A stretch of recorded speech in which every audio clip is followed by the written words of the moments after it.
All right, everyone, gather close and pay attention, because what we're about to break down isn't just a football game. It's a full-blown disaster zone, a public humiliation, a raging five-alarm meltdown, engulfing the entire city of Cleveland. And right at the center of this inferno stands head coach Kevin Stefanski, clutching an empty squirt gun and assuring everyone that everything is under control. After what could easily be described as one of the most embarrassing, soul-draining offensive performances in recent history, the Cleveland Browns didn't merely lose to the Pittsburgh Steelers. They completely collapsed. They surrendered without resistance. They practically raised the white flag themselves. And when it was all over, Kevin Stefanski walked the podium. What came next wasn't just a press conference. It was an event destined for infamy.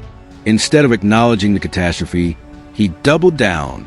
He unleashed a barrage of corporate cliches and hollow coach talk, so delusional, it managed to insult the fan base more than the loss itself. This wasn't routine post-game talk. It was a full assault on reality, a defiant gesture toward every furious supporter, and a shocking peek behind the curtain of what feels like a personal grudge against the one man capable of rescuing the sinking season, Shedeur Sanders. You think you're upset? You think you've seen it all after decades of Browns heartbreak? Trust me, what we're about to uncover is far worse than you can imagine. We're going to dissect every infuriating phrase from Stefanski's jaw-dropping appearance, decode his manipulative, sugar-coated nonsense into the brutal truth it hides, and expose the chaos festering inside that facility. Because at this point, it's not just about one terrible game. This has turned into a saga about a coach so lost in denial, so blinded by arrogance and pride, that he's willing to sacrifice a season, a championship-worthy defense, and the sanity of an entire city, all to avoid admitting the one truth that everyone can already see. Dillon Gabriel is not the answer, and Shedeur Sanders is standing right there, and used on the sideline, a loaded weapon the coach refuses to fire. So brace yourselves, because the official narrative is a lie, a carefully built illusion, masking the decay within. And yes, we got the receipts. What you're about to hear is the raw, unfiltered truth about what Kevin Stefanski just revealed the world, and what it really means for the fate, or maybe the downfall, of Shedeur Sanders in Cleveland. Let's rewind where it all started. That nightmare in Pittsburgh. The final whistle didn't signal an ending. It sounded more like mercy. A gut punch of dread and disgust rippled through every Browns fan alive. This wasn't merely a defeat. It was an execution on live television. To say the offense never found its rhythm doesn't even come close. The offense never even made it out of the parking lot. It was a rusted-out jalopy with 4 flat tires, smoke pouring from the hood, and a driver who forgot how to steer. And that driver, that symbol of bewildered failure, was Dillon Gabriel. After Sunday's fiasco, Gabriel has definitively, absolutely, and beyond argument proven that he does not belong in the conversation of starting quarterbacks in the National Football League. It was a showcase in self-destruction, a masterpiece of dysfunction performed with surgical accuracy. He missed pass after pass, and not by inches. We're talking throws so wildly off target, they look like they might collide with passing aircraft, low-flying aircraft. We're talking about throws so weak they practically froze mid-flight, hovering long enough for defenders to finish reading the quarterback's intentions, fix themselves a snack, and casually stroll in for an interception. We're talking about passes ricocheting off his own teammates' helmets on basic screenplays. We're talking about deep throws so pathetically underpowered they floated through the air like injured birds, dropping harmlessly out of bounds or into the thankful hands of a waiting defensive back. We're talking about short passes spiked into the dirt a full 5 feet ahead of a wide-open receiver on a crucial 3rd down. This wasn't ordinary bad. This was historically, mythically, hilariously bad.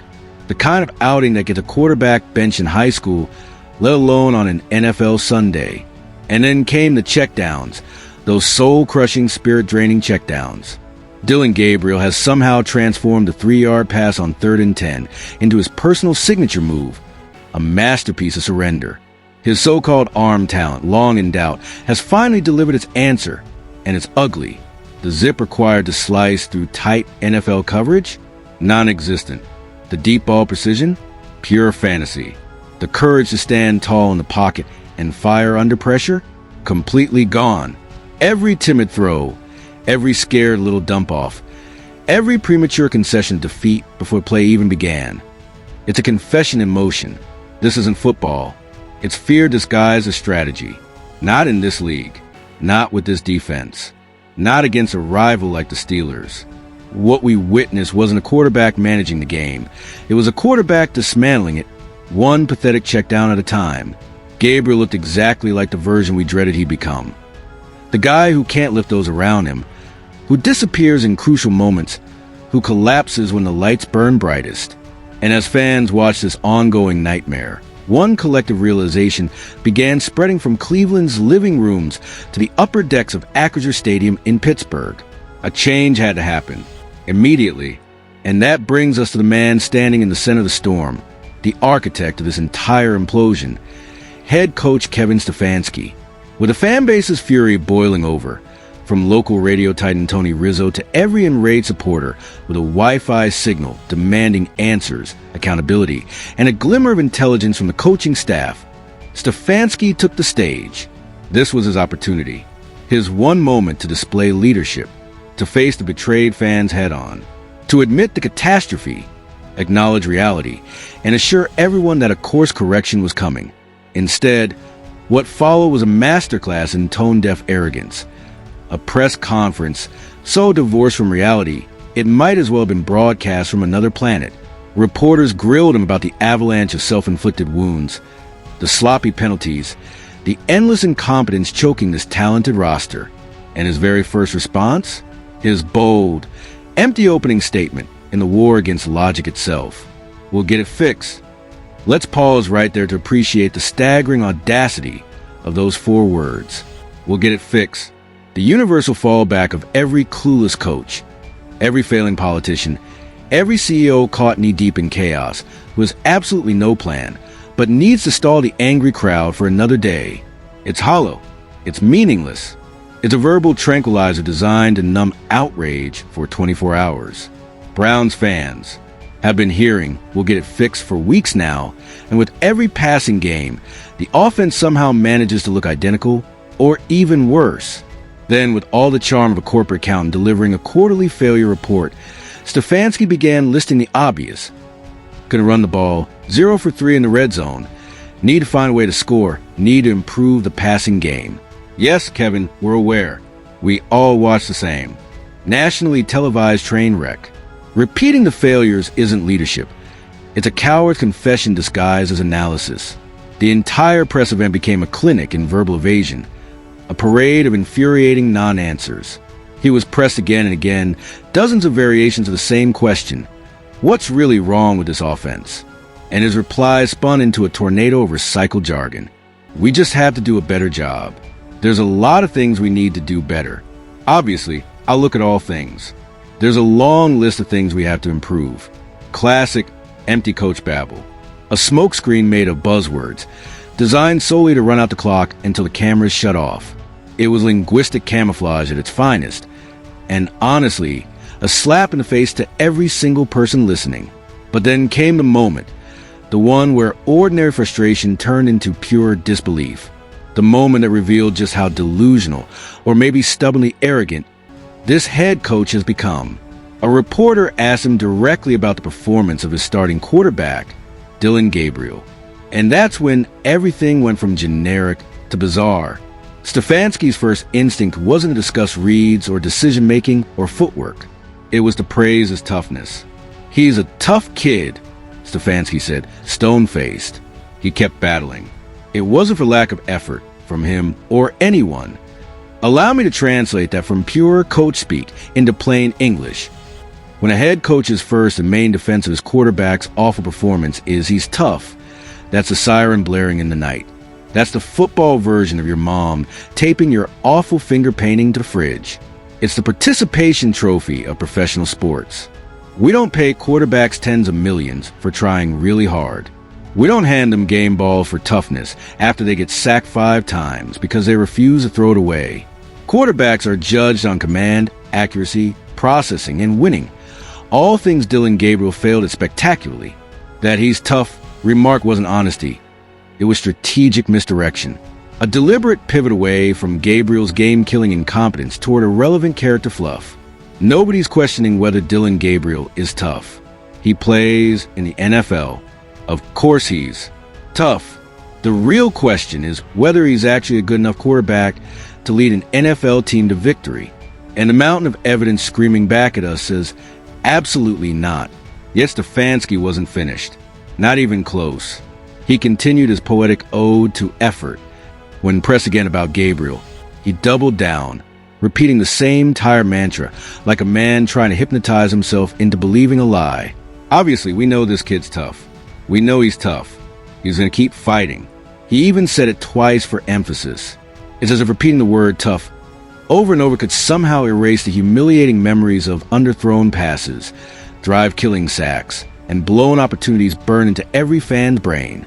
He kept up his masterclass in deflection. We just got to get around him, make some plays, got to coach him up. We got to be better at putting guys in position. All the above. Do you see the trick here? It's the oldest hustle in the coaching playbook. Spread the blame until it becomes unrecognizable. In Stefanski's fantasy world, it's the other players who fail to make plays around their struggling quarterback. It's the coaches who didn't coach him up enough, as if you can magically coach someone into having a cannon arm or faster reads. The blame becomes this blurry, collective fog. But when your quarterback is consistently missing wide-open receivers, throwing uncatchable balls, and turning the football into a ticking time bomb, this isn't a team failure. It's a quarterback failure. Then came one final question, a last chance to be honest, to show leadership. The verdict? I think he was battling. Obviously not good enough offensively, and that's players and coaches, but he was battling. There was again, battling. His comfort word, his emotional crutch, the one adjective he can summon to decorate what was otherwise a catastrophic, season-derailing performance. This isn't accountability. It's protection. It's enabling of the worst kind. This is a coach who either refuses to see what's directly in front of him, or worse, knows exactly what's happening and is deliberately ignoring it for reasons that seem increasingly personal. And that brings us to Shedeur Sanders. We have to drag this whole charade into the light, because this is a conversation Kevin Stefanski will do anything to avoid. Every vague deflection, every tough comment, every meaningless cliche about effort. It all screams the same hidden truth about Shedeur Sanders. The elephant in the room isn't an elephant anymore. It's a raging Tyrannosaurus Rex in a number 2 jersey, stomping to the locker room while Stefanski pretends at a harmless house cat. The entire subtext of that press conference, beneath all the buzzwords and empty reassurances, was a desperate, anxious attempt to justify not making the one move everyone knows is overdue. The fans know it. The media knows it. Even the players reportedly know it. And after listening to that farce of a presser, I'm more convinced than ever. Kevin Stefanski simply doesn't like Shedeur Sanders. There's no logical explanation left. This has crossed into something personal. It defies all known football logic. It's self-sabotage on a level so extreme that no standard coaching philosophy can justify it. Let's look at this from a rational angle. Your offense is broken beyond repair. Your starting quarterback is performing at a replacement level on a good day and is actively losing you games. Your season, once filled with promise, now teeters on the edge of total collapse.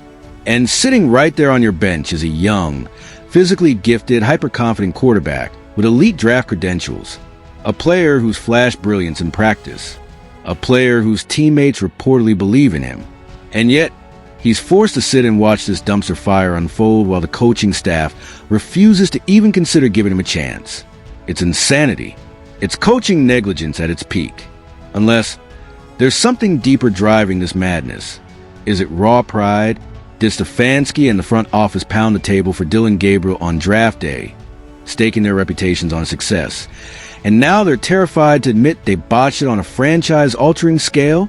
Are they so trapped by ego that they'd rather let the ship sink, dragging the entire locker room and fan base down with them, than confess they made the wrong call? Or is it more personal? More emotional? Could there be a clash of personalities at play here? Maybe Shedeur's charisma, his swagger, his famous last name, the media storm that surrounds him. Maybe that all grates against Stefanski's conservative sensibilities. Maybe he resents the hype. Maybe he's desperate to prove he can win. Without the golden boy rookie, we can't know what's swirling inside his head, but what's obvious from Stefanski's public behavior is a deep-rooted, irrational stubbornness that's steering this team toward disaster. The defining moment of the entire presser, the one that sealed his reputation in the court of public opinion, came right at the end. A veteran reporter, Tony Gracchi, cut through all the PR spin and asked a real question about the bigger picture, about the season crumbling, about the desperate need for a spark before it's too late. Stefanski's answer was as cold and revealing as it gets. We're focused on what's in front of us, Tony. I understand the question, but our teams focus on what they got in front of them. Translation: I'm not talking about Shedeur Sanders. I won't say his name. I won't even acknowledge the idea of a quarterback change. Instead, he buries his head in the sand, plugs his ears, and pretends that repeating the same failed formula will somehow produce a miracle. This isn't just poor coaching, it's professional negligence. His one fundamental responsibility is to put the team in position to win football games. By continuing to roll out the clearly inferior Dillon Gabriel, he is knowingly failing at that responsibility. Every time he repeats the meaningless phrase, "We got to be better," it echoes with hypocrisy because he's ignoring the single most obvious adjustment that could actually improve the team. The entire press conference was a spectacle in denial. He fixated on penalties, scolding a veteran for a retaliation flag. "We can't do that," he said sternly, as if these isolated mistakes are the disease itself. But they're not. They're the symptoms, the predictable fallout of a deeper illness, one of frustration, exhaustion, and despair that spreads from an offense that can't move and a quarterback who can't lead. The players are reaching their breaking point. They're losing composure, drawing reckless, unnecessary penalties because deep down they know their margin for error has completely vanished. They know the offense won't save them. They know no matter how hard they fight, no miracle is coming.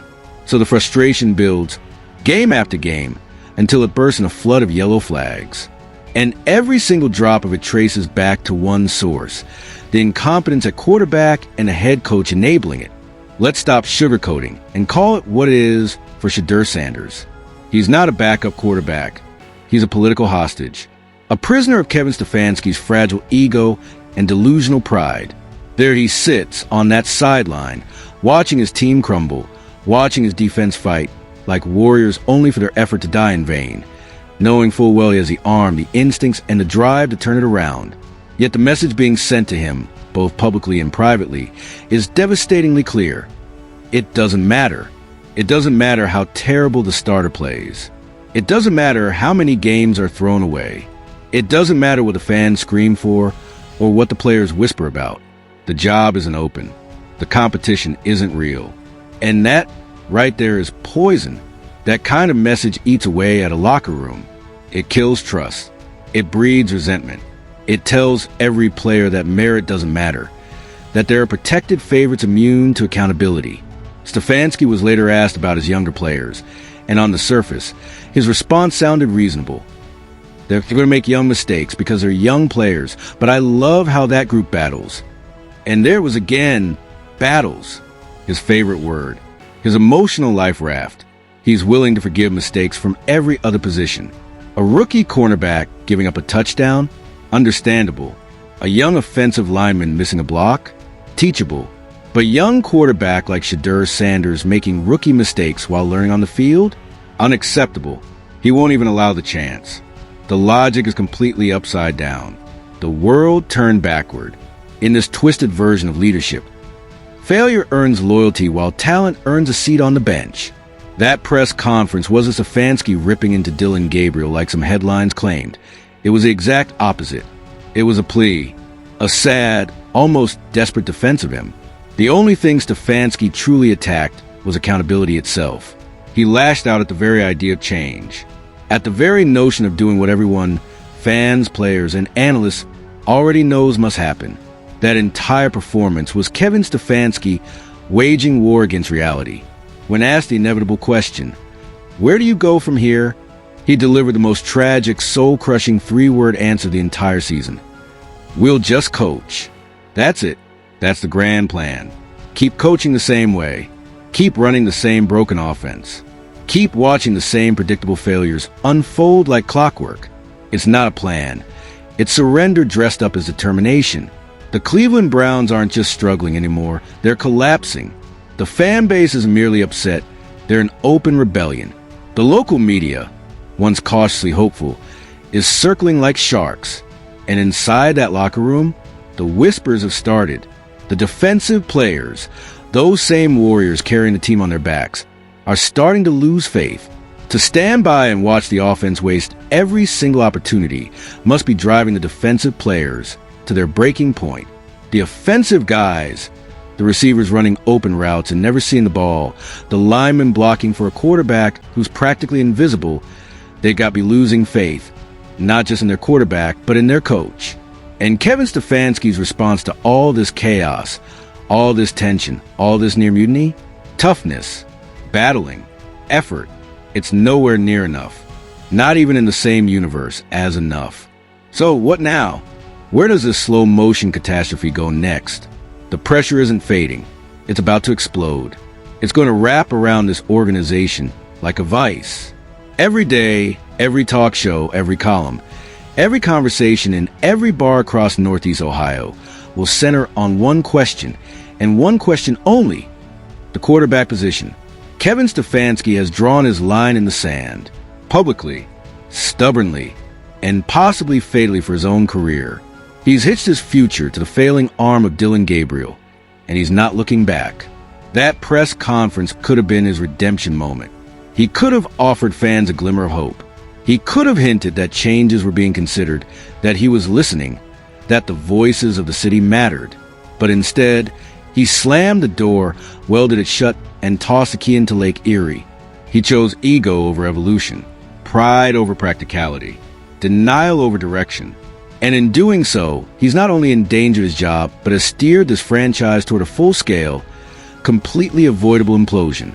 At this point, Shedeur Sanders' future isn't just a football debate. It's an existential one. It's about whether the Cleveland Browns as an organization are even capable of saving themselves from their own destructive patterns. And after witnessing that press conference, the answer feels terrifyingly obvious and heartbreakingly grim. If you're as exhausted, as furious, and as confused as I am, if you're done with the hollow slogans and the recycled coach speak, then it's time to do something about it. Use your voice. Smash that like button. Subscribe for more raw, unfiltered truth. Turn on notifications so you don't miss what happens next, because this story is far from over. Tell me in the comments, am I crazy, or was that one of the most delusional, tone-deaf press conferences you've ever seen in your life? Because this isn't the end of the story, not even close. The real war in Cleveland has only just begun.